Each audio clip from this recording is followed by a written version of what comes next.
Hey everyone, welcome to the channel. In this video I have a tutorial for you on how to use your PaysafeCard on Brawl Stars.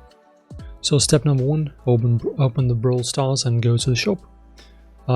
After that, once the game is loaded, tap on the store icon located on the main screen. After that, select the item you want to buy, browse the available options for in-game purchases like Brawl boxes, skins and gems. Tap on the item you want to purchase and then this will take you to the payment screen. After that, you can choose the PaysafeCard payments option. In the payments options list, look for the PaysafeCard option. If it's not immediately visible, check if you need to tap on the More Payments Options button to reveal it.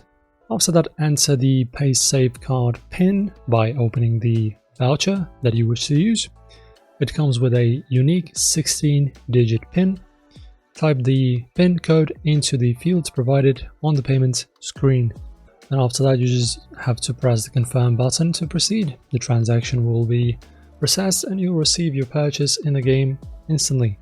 And that's it guys, you've successfully used your PaysafeCard to make a purchase in Brawl Stars. If you found this tutorial helpful, don't forget to like and subscribe for more stuff like this and more gaming tips. Happy brawling. Thanks for watching.